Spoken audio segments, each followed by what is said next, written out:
उसको किस तरह से ट्रैक करके पकड़ा? देखिए, गुरुवार को 25 तारीख को जो मयत है उसकी पिताजी ने मिसिंग दाखिल की थी और उसके बाद शुक्रवार लेट इवनिंग को हमें उसका मयत जो है विक्टिम है उसकी डेड बॉडी मिली और शनिवार को हमने अर्ली मॉर्निंग में एफआईआर रजिस्टर किया था मर्डर का और गुरुवार से ही हम उसके ट्रैक पे थे।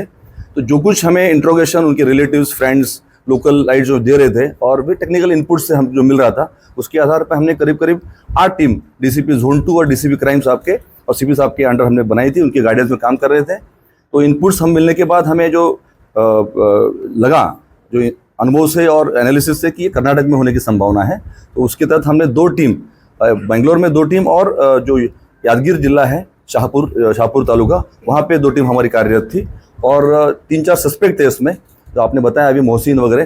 पर उसके बाद सस्पेक्ट से हमने इंट्रोगेट और करने के बाद एक जो हमने शॉर्टलिस्ट किया दाऊद शेख करके और उसको आज सुबह हमने उनकी मदद से मोहसिन और जो लोग थे वहाँ के लोगों के लोकल लोगों की मदद से उनको पकड़ा है। सर, जो प्राइम इंट्रोगेशन किया है उसमें क्या मोटिव दिखाया जा रहा है इसका मतलब? तो प्राइमरी में उसने सिर्फ एक्सेप्ट किया है, बहुत डिटेल बता नहीं पाया क्योंकि हम लोकल हम कर्नाटका से उनके लोकल पुलिस से कोऑर्डिनेशन कर रहे हैं, अरेस्ट प्रोसेस शुरू है तो पूरा इंट्रोगेशन हम कर नहीं पाएंगे।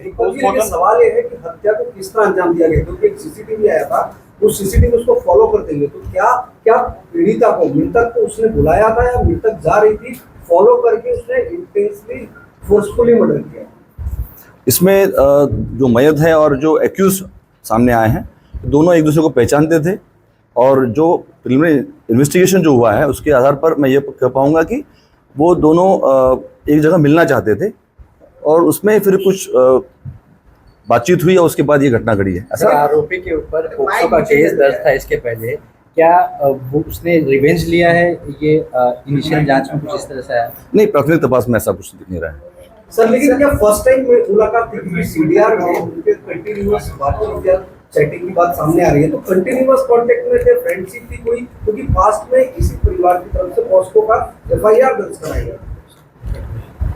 कांटेक्ट में हैं पर उस कांटेक्ट में काफ़ी लोग हैं, मतलब अभी दोस्त हैं तो बोल नहीं पाएंगे कि एक्चुअली उनका इंटेंशन क्या था, पर भी इंट्रोगेशन में समझेगा हमें। सर, पीड़िता का चेहरा बुरी तरह से खराब मिला था। अब जब पीड़िता का शव मिला था, क्या इसमें नजर आ रहा है क्या आरोपी का ये किया धरा है उसकी आइडेंटिटी छुपाने के लिए या फिर किसी और वजह से पीड़िता का चेहरा इस तरह से? नहीं, जो अब तक इन्वेस्टिगेशन सामने आया है, हमें जो पीएम करने जो डॉक्टर हैं उनसे भी हमने बातचीत की है आयो ने, तो जो मेन कॉज ऑफ डेथ है वो है स्टैबिंग और जो चेहरे की बात आप कर रहे हैं हमें शंका है कि वो हो सकता है कि जंगली जो प्राणी होते हैं जो वो कुत्ते वगैरह होते हैं तो होने की संभावना है। वो पीएम रिपोर्ट आने के बाद आज वो क्लियर हो पाएगा। पूरे मामले में कितने आरोपी कुल हैं? आपको अभी भी लगता है कि दाऊद शेख नाम का एक ही आरोपी ने इस पूरे वारदात को अंजाम दिया?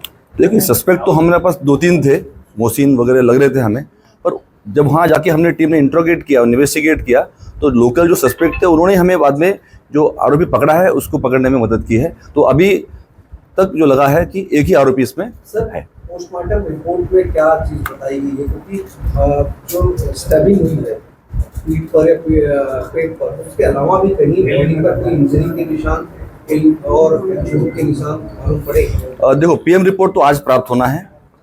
जो चर्चा हुई है डॉक्टर से और आयोग की उसके इंक्वेस्ट पंचनामा जो उन्होंने देखा है उसके हिसाब से तो सिर्फ स्टैब इंजुरी इसमें है और जो चेहरे पे या जो बाकी इंजुरीज हैं वो आरोपी के द्वारा दिख नहीं रही है। क्या शादी को लेकर कोई अनबन थी? आप कह रहे मिलना चाहते थे, कोई बात करना चाहते, कोई मतलब मैरिज जैसी कोई शादी जैसी कोई बात क्यों मिलना चाहते थे? देखिए, अभी तो इंट्रोगेशन पूरा कर नहीं पाए हम लोग। जो इन्फॉर्मेशन मिली है वो एक दूसरे को मिलने के इसमें थे, मिलना चाहते थे। वो दाऊद का दबाव था? दबाव नहीं कह पाऊंगा मैं, अभी तो जो बातचीत है अब तो ऐसा कंप्लेन तो आया नहीं है। सर, इसका बैकग्राउंड क्या है? दाऊद शेख का बैकग्राउंड क्या है सर? देखिए, वो पहले उरन में रहा है काफ़ी दिन, उसके बाद जो पॉस्को दाखिल हुआ उसके बाद वो कोरोना के दरमियान वो कर्नाटक चला गया और वहाँ ड्राइवर करके वो काम करता था। 1-2 कंपनी चेंज की है उसने, वो पूरा डिटेल हम ले रहे हैं उसके बारे में। त्यानंतर पीडितेचा मोबाईल सुद्धा आरोपीने स्वतःच्या सोबत नेला होता का? मोबाईल आपल्याला सापडलेला आहे का? नाही, अजून तो सापडलेला नाहीये। आता आरोपी आल्यानंतर आम्ही तर शोध घेणार आहोत। सर, एक बात जानना चाहिए सर, जिस तरह से हत्या के बाद